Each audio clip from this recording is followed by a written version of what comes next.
So we made it to the old Oak Ranch for the men's retreat for VBF. I've seen several people I know, like right there, and Michael and Max. How's it going, man?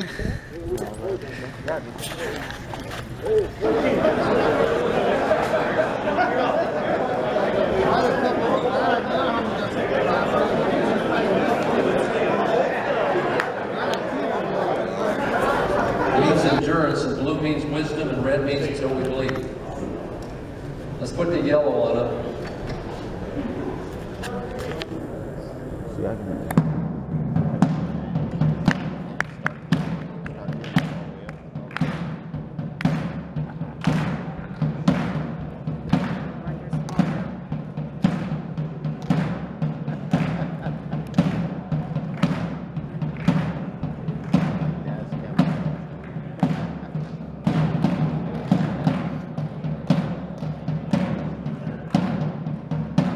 Same time, if you guys want to go up and back and put some up right now.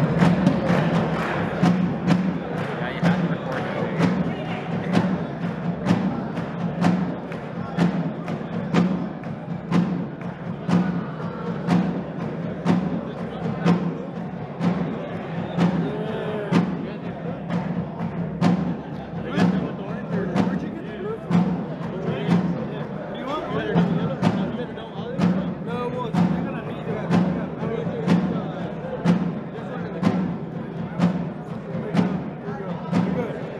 Right now, in Jesus' name, we're making this a spiritual chant. Yes. Ask the Holy Spirit to empower this. Yes. And radical problems require radical solutions. Amen. If we see ourselves as what does the Bible say? As a man thinketh in his heart, so is he. If we see ourselves as warriors, we're warriors, man, for Jesus. Amen. And these guys, Peter willingly said, we are willing to give our life in Ethiopia. So let's pray open. After we do, we'll do that chant one more time, and we're going to send them down, and we'll go on to our next session.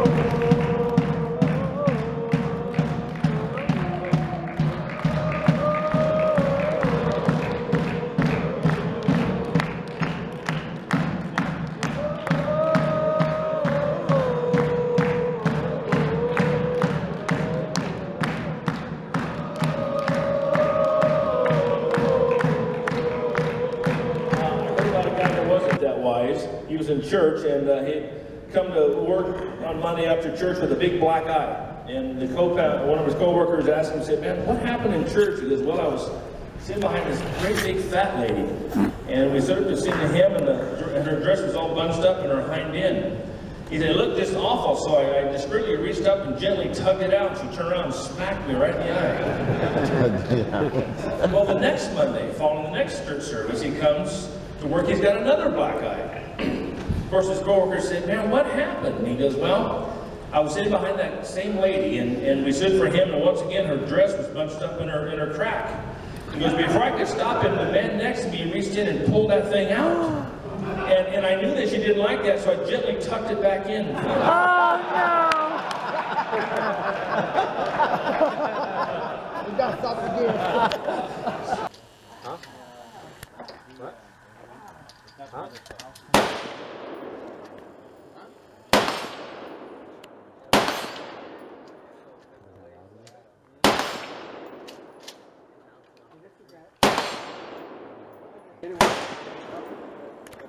Oh, okay.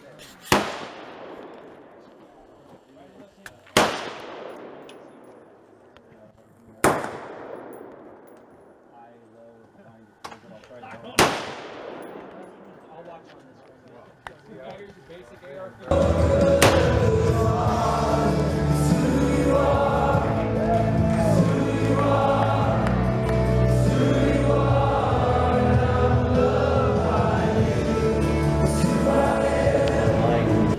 Jesse asked me to speak because Jesse does some work for us, and he said he gets a lot of attention too. But up at Hume Lake, they have a store, and there are Christian camps. They don't sell booze. One day, a guy from the campground came down to buy some booze. They didn't have any. He wanted some booze, and one of the guys felt led to give him the gospel message. He said, "We don't have booze. We have something better." And he gave him the gospel message. Never saw the guy again for years. Never heard from him. He left from San Salvador. And later he found out that this man went home, led his whole family, Lord.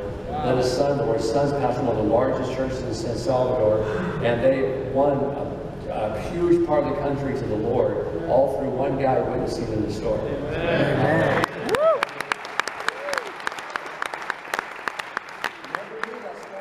Later on, somebody said, "You never heard the story? My dad's the one you witnessed. You never heard what happened when he went home? He went home, the whole nation got saved." They didn't know that. But one guy in the store went over and shared salvation, felt that too. Wow. You never know what little things can do. So here's a video, and when I play it, it goes crazy on the radio, wherever. See this all the way through, and then we'll have Pastor Hector come up in a few minutes, so take a look. A number of years ago, in a Baptist church in Crystal Palace in southern London, the Sunday morning service was closing, and a stranger stood up at the back, raised his hand, he said, "Excuse me, Pastor, can I share a little testimony?" The pastor looked at his watch, he said, "You've got 3 minutes." And this man proceeded, he said, "I just moved into this area. I used to live in another part of London. I came from Sydney in Australia, and just a few months back I was visiting some relatives, and I was walking down George Street. You know where George Street is in Sydney? It runs from the business hub out to the Rocks, the colonial area. And he said, a strange little white-haired man stepped out of a shop doorway, put a pamphlet in my hand, and he said, "Excuse me, sir, are you saved? If you die tonight, are you going to heaven?" He said, I was astounded by those words. Nobody had ever told me that. I thanked him courteously, and all the way on British Airlines back to Heathrow, this puzzled me. I called a friend who lived in this new area where I'm living now, and thank God he was a Christian. He led me to Christ, and I'm a Christian, and I want to fellowship here. And Baptists love testimonies like that. Everyone applauded and welcomed him into the fellowship. That Baptist pastor flew to Adelaide in Australia the next week, and 10 days later, in the middle of a 3-day series in a Baptist church in Adelaide, a woman came to him for counselling, and he wanted to establish where she stood with Christ. And she said, "I used to live in Sydney, and just a couple of months back I was visiting friends in Sydney, doing some last-minute shopping down George Street, and a strange little white-haired man, elderly man, stepped out of a shop doorway, offered me a pamphlet and said, 'Excuse me, ma'am, are you saved? If you die tonight, are you going to heaven?' She said, I was disturbed by those words. When I got back to Adelaide, I knew this Baptist church was on the next block from me, and I sought out the pastor, and he led me to Christ. So, sir, I'm telling you that I am a Christian." Now, this London pastor was now very puzzled. Twice, within a fortnight, he heard the same testimony. He then flew to preach in the Mount Pleasant Baptist Church in Perth. And when his teaching series was over, the senior elder of that church took him out for a meal. And he said, "Mate, how did you get saved?" He said, "I grew up in this church from the age of 15 through Boys Brigade. Never made a commitment to Jesus, just hopped on the bandwagon like everybody else. And because of my business ability, grew up to a place of influence. I was on a business outing in Sydney just 3 years ago, and an obnoxious, spiteful little man stepped out of a shop doorway, offered me a religious pamphlet, cheap junk, and accosted me with a question. 'Excuse me, sir, are you saved? If you die tonight, you're going to heaven.' He said, I tried to tell him I was a Baptist elder. He wouldn't listen to me. He said, I was seething with anger all the way home on Qantas to Perth. He said, I told my pastor thinking he would sympathize with me, and my pastor agreed. He had been disturbed for years, knowing that I didn't have a relationship with Jesus, and he was right. And my pastor led me to Jesus just 3 years ago." Now, this London preacher flew back to the UK and was speaking at the Keswick Convention in the Lake District. And he threw in these 3 testimonies. At the close of his teaching session, 4 elderly pastors came up and said, "We got saved between 25 and 35 years ago, respectively, through that little man on George Street giving us a tract and asking us that question." He then flew the following week to a similar Keswick Convention in the Caribbean, to missionaries. And he shared the testimonies. At the close of his teaching session, 3 missionaries came up and said, "We got saved between 15 and 25 years ago, respectively, through that little man's testimony," and asking us that same question on George Street in Sydney. Coming back to London, he stopped outside Atlanta, Georgia, to speak at a Naval Chaplains Convention. And when his 3 days of revving these Naval Chaplains up, over 1,000 of them, in soul winning, the Chaplain General took him out for a meal. And he said, "How did you become a Christian?" He said, "Well, it was miraculous. I was a rating on a United States battleship, and I lived a reprobate life. We were doing exercises in the South Pacific, and we docked in Sydney Harbour for replenishments. We hit King's Cross with a vengeance. I got blind drunk. I got on the wrong bus, got off in George Street, and as I got off the bus, I thought it was a ghost. This elderly white-haired man jumped in front of me, pushed a pamphlet in my hand and said, 'Sailor, are you saved? If you die tonight, you're going to heaven.' He said, the fear of God hit me immediately. I was shocked sober and ran back to the battleship, sought out the chaplain. The chaplain led me to Christ. And I soon began to prepare for the ministry under his guidance. And here I am in charge of over 1,000 chaplains, and we're bent on soul winning today. That London preacher, 6 months later, flew to do a convention for 5,000 Indian missionaries in a remote corner of northeastern India. And at the end, the Indian missionary in charge, a humble little man, took him home to his humble little home for a simple meal. And he said, how did you, as a Hindu, come to Christ? He said, I was in a very privileged position. I worked for the Indian diplomatic mission.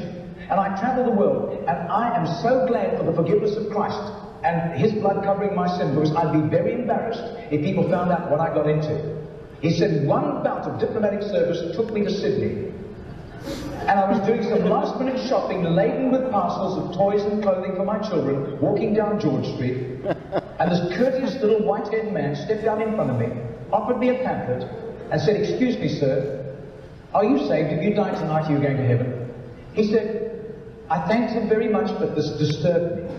I got back to my town, I sought out the Hindu priest, and he couldn't help me. But he gave me some advice. He said, just to satisfy your curious mind, nothing else, go and talk to the missionary in the mission house at the end of the road. And that was fatal advice.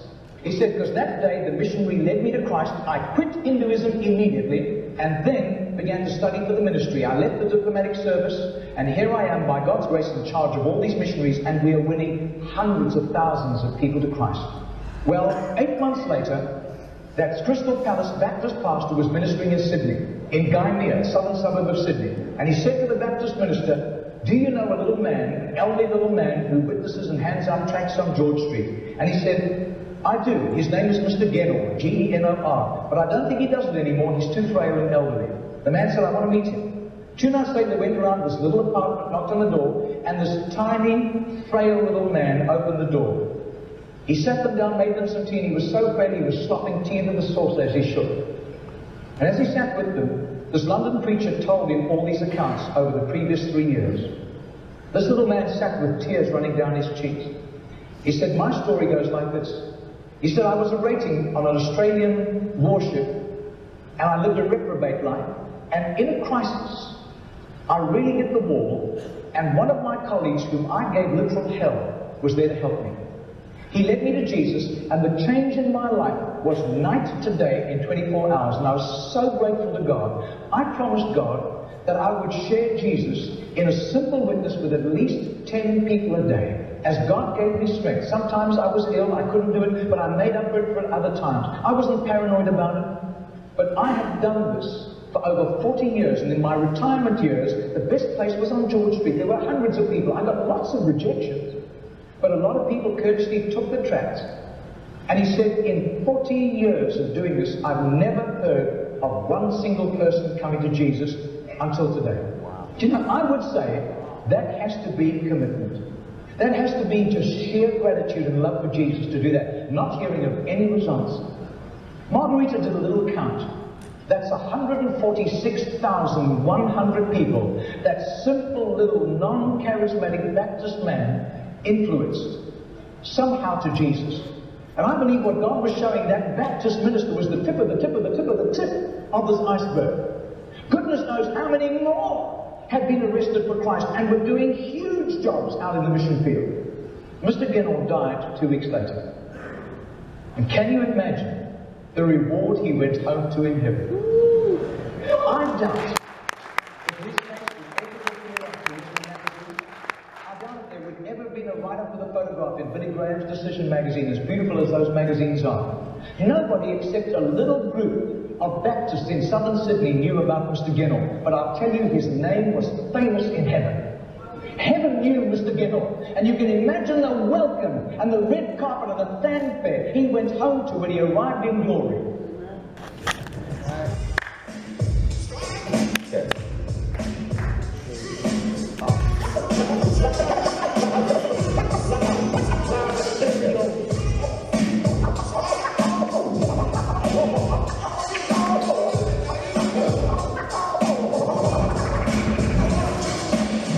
Let's get back to the subject at hand.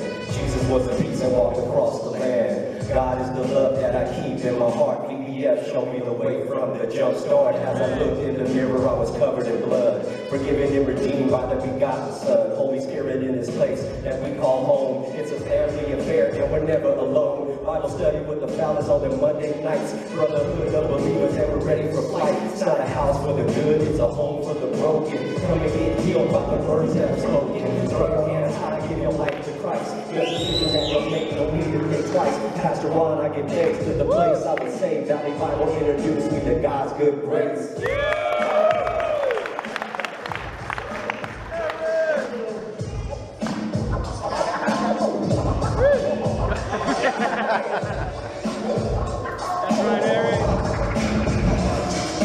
Born to be a sinner, saved by grace now, grace from the grave line. No slave now, no more parties and parties and dust, no more electricity with the hottest bodies.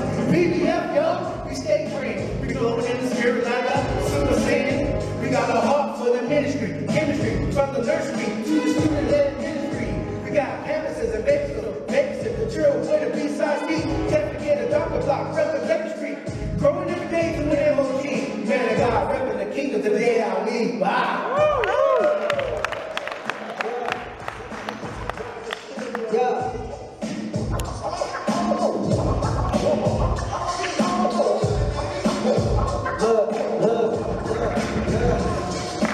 Hello everybody, it's the young body. I probably should hit Pilates before reading and Frugalis. I used to party with Marty, getting naughty with Holly, but now I walk drinking Bobby with Robbie, or take my wife to Hobby Lobby before I put a Bobby in his body. Zombie, look, I'm here with my brothers, we some Valley Bible lands. Sinners turn to saints, but we ain't New Orleans. I'm a VBF for it. I say that proud, unashamed of the gospel. We love you out loud. Wherever Christ went, we're sure to be a crowd. So my tribe is pretty big. Plenty churches everywhere to make you split your wig. If you go to Vegas, we got a church with Jim C. In Vegasville, there's Brundage and CSUP. I'm on around the radio, catch up pastor preaching. If you're leaving for the weekend, we got church at the beach. We still read the preach when we teach Christ on these streets. Put Christ on these beats. Isaiah 58 to all the widows and the orphans. We stay with the Power Ranger, watch Almighty work. There's the world out there, and we are trying to win again. Sunday night services, we want to see you in it. +1 ministries to let you know we can. Never candy coat scripture, always giving it to you bare. So come and check us out when you got a Sunday you can spare. It's Ryan signing out. See you here, there, or in the air. Salute. Yeah, God is good. That's all glory to Jesus.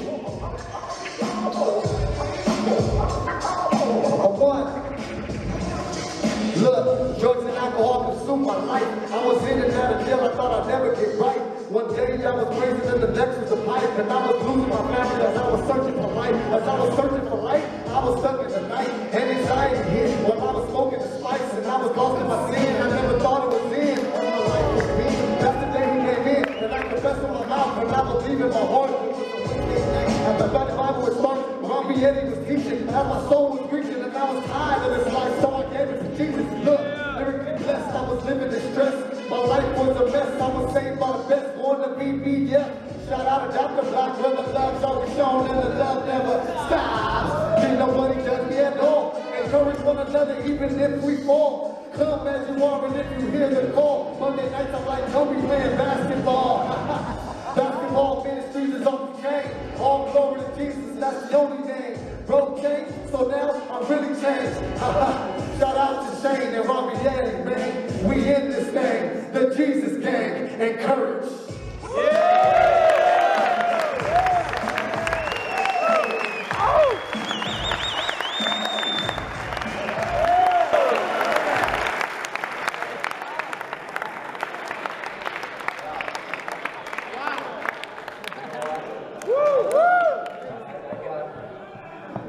I got an announcement to make. You guys are now a permanent part of our team. You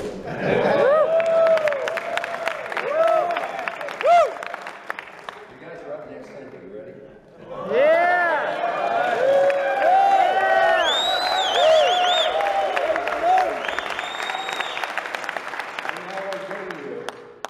Part of our worship team.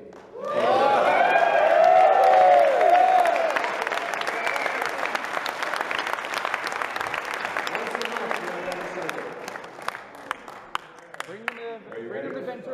Okay, next we're going to bring in Ventura. You're part of our team now.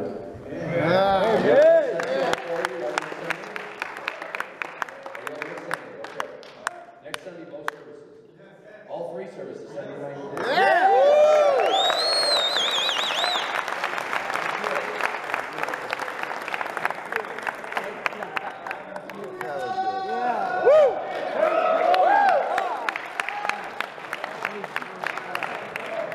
Part of our church from now on. We're going to push you. We're going to take a different deal. I'll take you to Vegas. I'll take you to Vegas. Next time I go, you go to Vegas with me. I'll get you hotels and everything. You go.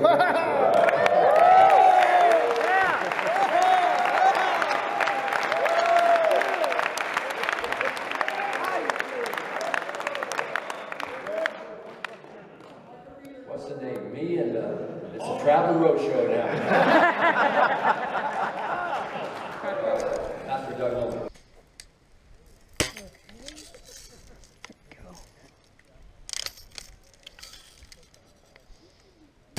Shoot the red things or make that thing. Yeah, I got it. Go, Bernard. Better make it.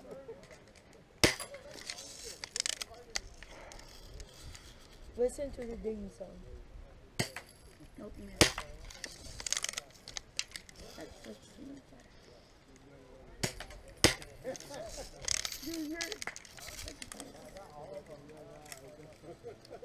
Can I try pulling the lever down? Okay, try pulling it down. Yes. Let me just shoot. He's a dog.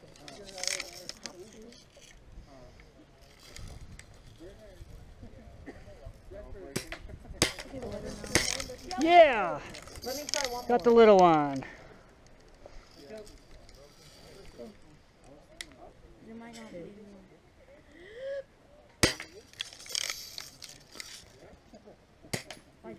Okay. Yes, got the little one.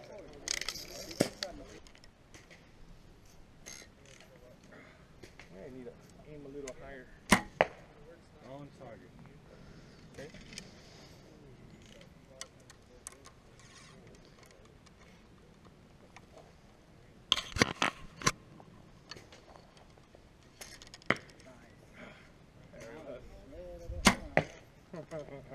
That one's better.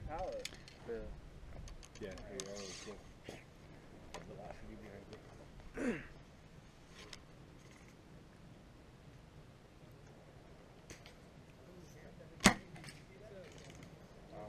Are you using the sight on that? Yeah. Don't use it. Don't use it? It's not sighted. Oh, no wonder. Yeah, just guess to me. Point and shoot. There you go. Pop. It went through the woods.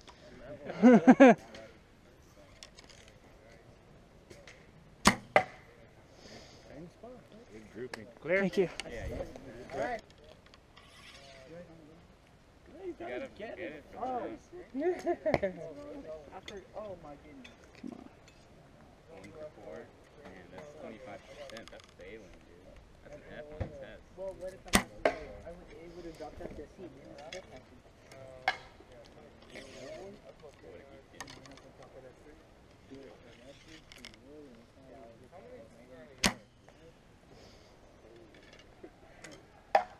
You want to come back later? Yeah.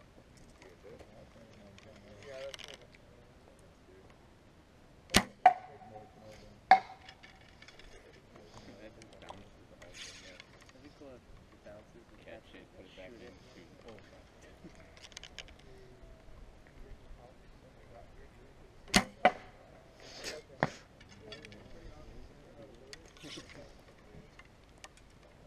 Just like, what if you like, if they were wooden arrows, you like break that arrow shot. That'd be skill.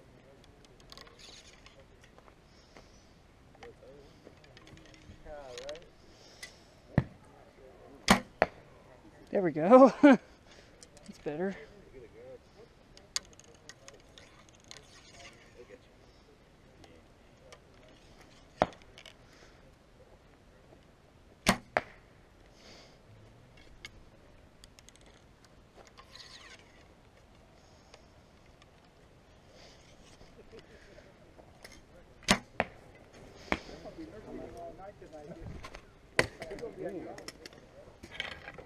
Oh, you're throwing for the kill.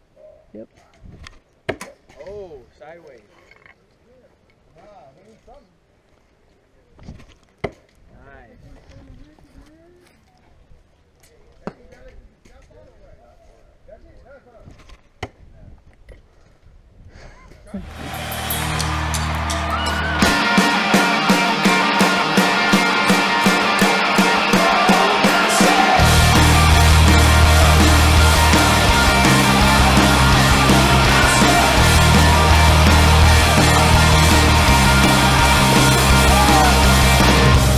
Power of your love running through my heart. Shame has lost its grip on me. The glory of your cross shining on my soul. Grace has got a hold on me. From the rooftop, say I'm not ashamed of the one who saved my soul. I'm not ashamed of the one. My soul, this fire inside of me is burning for your name. I'm not ashamed, hey, hey, no, I'm not ashamed, hey, hey, oh.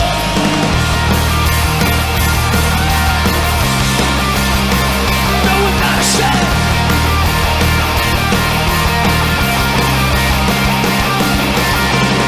The flame is getting stronger. The song is playing louder. We can't hide this love away. There's nothing to fear now. Send us in your power. Jesus, take us all the way. From the rooftop, say I'm not ashamed of the one who saved my soul. 'Cause I'm not ashamed of the one who saved my soul, my soul. Fire inside of me, it's burning for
slip away, you will keep me safe. Who you are will still remain. You're the place that I call home. You're the fire that I feel inside my bones. You're the one that won't let go. My soul, it sings to you. Oh God, you are my refuge. I will cling to you. My shelter through the storm, my peace when waves of troubles roll. I will cling to you. I can search the stars, I can sail across the seas, never find a love that's as strong as yours for me. I can say